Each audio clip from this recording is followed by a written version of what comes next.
Baby goats are like the best people you know. First of all, they're not like puppies in that when they come out, they're 100% ready to roll. They can hop within hours. They can walk over and get milk within minutes. It started with just 2 pet baby goats for our daughters years and years ago.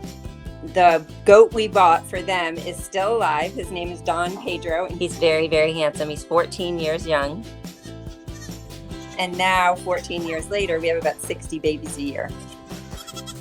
We invite people to come and they hold the goats. We teach them some information about keeping livestock and what's unique about goats specifically. Then we read them the bedtime story and put them in pajamas just for fun.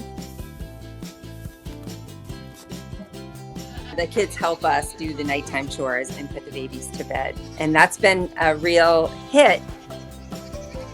The funny thing is we thought it would be all like little kids and their mothers or little kids and their grandmothers, and it turns out a lot of adults just come as a date. So there'll be a lot of like older couples or, people with no kids at all who come because they're really hungry for that kind of experience.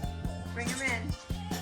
A lot of people got to pick a name for the goats. If a sports team was here, they'd name it after their mascot, like all kinds of fun names that we wouldn't have thought of, which is kind of cool. They're this beautiful balance of really serene animals. They sit for hours just laying in piles, generations deep, chewing their cud and relaxing and soaking up the sun. And then they're also completely silly. We have a woman who comes in a wheelchair to yoga every weekend just to be among the goats. It reminds her of that younger self and just makes her feel happy.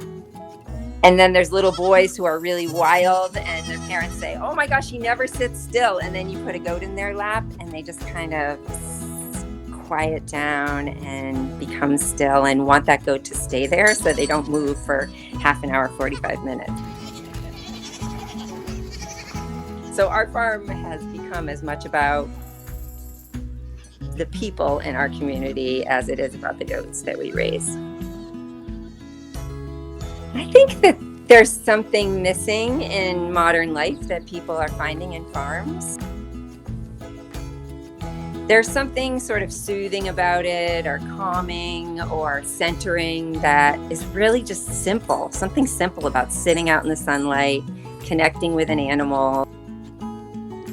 I know that everybody who comes, 9 out of 10 people end up saying something like, "Oh wow, this is the best therapy ever."